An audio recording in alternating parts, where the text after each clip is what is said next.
Minneapolis, Wednesday, August 1, 2007, 6:05 in the evening, rush hour. 8 lanes of the Interstate 35 West Bridge crawling with cars, inching past a construction crew repaving the deck. Nothing about this evening is unusual. This bridge has carried this city over the Mississippi River since 1967. 40 years, millions of commutes, and nobody driving across it tonight thinks twice. Then a beam snaps, a sound like a gunshot, and in less than a second, 1,000 feet of interstate drops out from under 111 cars. 13 people will not go home tonight, and when investigators dig through the wreckage, they will not find a bomb or an earthquake or decades of rust eating through steel, though everyone for 40 years had been told to watch for exactly that. They will find something smaller, a steel plate the size of a car door, drawn wrong on a drafting table in the 1960s. Who checked the math? When the Interstate 35 West Bridge opened in 1967, it was praised as a triumph of modern engineering. An 8-lane steel deck truss soaring 108 feet above the Mississippi River, one of the longest and busiest interstate crossings in Minnesota. Its main span was held together by dozens of steel connector plates called gusset plates, flat diamonds of steel, bolted and riveted at every joint, transferring the load from one beam to the next. Every bridge like this depends on plates like these. They are not decorative. They are the joints of the skeleton. Engineers on a project this size run thousands of calculations for the concrete, the cables, the girders. Every number gets checked and checked again. Except on this bridge, one set of numbers never got checked at all. Nobody would know that for 40 years.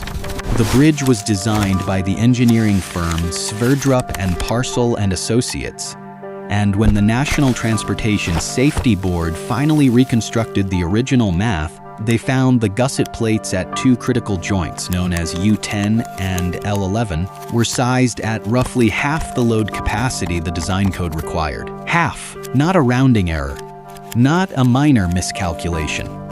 The plates that were built and bolted into place and opened to traffic in 1967 were half an inch of steel doing a job that called for nearly double that. It was a design error buried in a stack of drawings in a bridge built during a construction boom when hundreds of interstate spans were going up across the country at once. Nobody caught it during design. Nobody caught it during construction. And for the next 4 decades, nobody would catch it during a single inspection because of a quiet industry practice. Gusset plates were not included in the standard load rating calculations at all.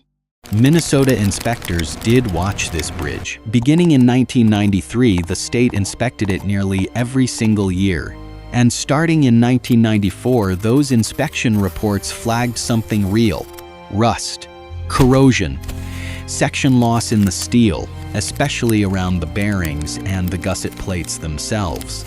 In 1990, the bridge had already been rated structurally deficient by federal standards, a label caused by that corrosion. It sounds like an emergency. It almost never was one. By 2007, that same rating sat on about 1 bridge in every 8 nationwide. Roughly 70,000 bridges carried it. Most of them kept carrying traffic safely for decades regardless. For the next 17 years, engineers, drivers, and local news coverage all learned to be afraid of one thing: rust eating away at an aging bridge, a label so common it had stopped meaning much of anything. But section loss from corrosion was never actually measured with any precision. And because the gusset plates weren't part of the load rating math to begin with, nobody weighed the corrosion against the plate's real capacity. Everyone was watching the visible danger. The plate quietly getting weaker from the wrong cause entirely, a design error nobody could see just by looking, sat untouched underneath every single inspection. By 2005, the bridge's sufficiency rating had fallen to 50, a number low enough that replacement was already on the table. In June 2006, the last full inspection before the collapse found new cracking and fatigue in the structure, confirming that same rating, 50%. Minnesota's Department of Transportation had a plan. In December 2006, engineers proposed bolting steel reinforcement plates onto the truss to add strength exactly where it was needed. Then, in January 2007, that plan was canceled, not because the danger wasn't real, but because drilling the bolt holes required for the reinforcement risked weakening the existing steel even further before the new plates could ever be attached. So the retrofit was shelved in favor of periodic safety inspections instead. A repair meant to make the bridge stronger was called off because the bridge was already too fragile to safely repair. 7 months later, a repaving crew would roll their equipment onto the same span. On the morning of August 1, 2007, that repaving crew staged their materials directly on the center span of the bridge, right above its weakest joints. Trucks delivered gravel for the repaving work, 184,000 pounds of it. Alongside it, nearly 200,000 pounds of sand.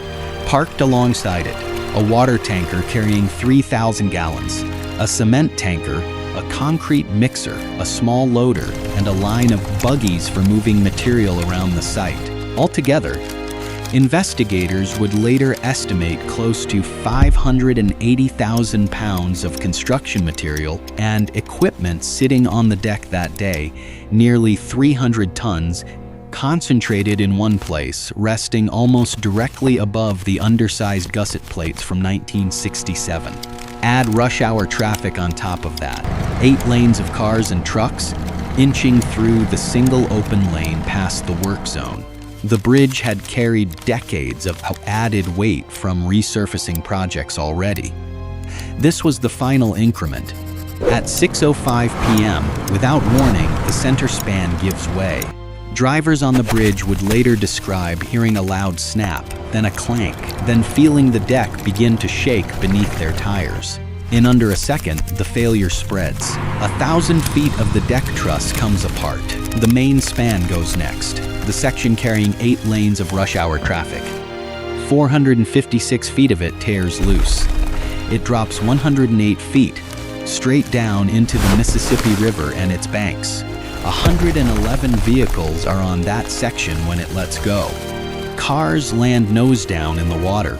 Others are stranded on jagged slabs of broken concrete, tilted at impossible angles, some just feet from where the roadway ends completely. Among them, a school bus, 52 children and 9 adults, headed home from a summer program. It comes to rest on a piece of collapsed roadway, fire spreading nearby from a ruptured tanker truck. On board that bus, staff member Jeremy Hernandez, 20 years old, does not wait for help to arrive. He gets every child off the bus and down onto the wreckage, away from the flames, toward safety. Every single child on that bus survives. Emergency crews reach the scene within 6 minutes. Boats on the river, ladder trucks on the banks, rescuers climbing across broken concrete to reach trapped drivers. It is, by any measure, a fast and coordinated response to an almost unthinkable scene. An interstate highway full of rush hour traffic simply gone. But 6 minutes cannot undo what already happened in the first one. 13 people are killed. Another 145 are hurt, and within hours, investigators are already asking the only question that matters. On a bridge checked almost every single year since 1993, how does something like this happen without warning? The National Transportation Safety Board spends more than a year reconstructing the failure, piece by piece, pulling wreckage out of the river and laying it out in a warehouse. And the answer is not what anyone expected, not the corrosion everyone had been trained to watch for since 1990. Investigators trace the failure to a set of steel gusset plates.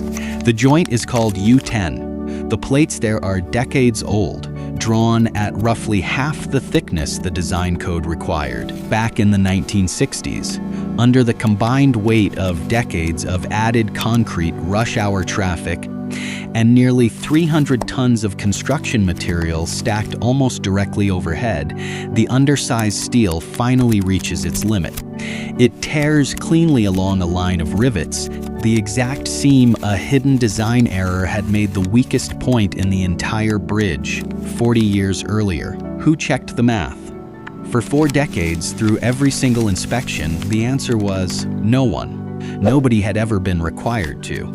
Within weeks, the Federal Highway Administration orders every state to recheck gusset plate strength on similar bridges nationwide, and to fold that math into every future load rating inspection, a requirement that never existed before August 1, 2007. New national standards follow, built specifically to catch the exact flaw that brought this bridge down. Engineers develop new design and rating specifications just for gusset plates, and inspectors are retrained to look for the specific kind of distortion and bowing that this failure produced. A new bridge opens across the same stretch of river on September 18, 2008. Its gusset plates recalculated and rechecked, this time against the load they'll actually carry. 4 years to the day after the collapse, a memorial garden opens on the riverbank nearby, the names of the dead and the survivors etched into black stone. Who checked the math this time? Every state, on every bridge like it, now has to answer that question, not after a collapse, but before one. It took 13 lives to make that the rule instead of the exception.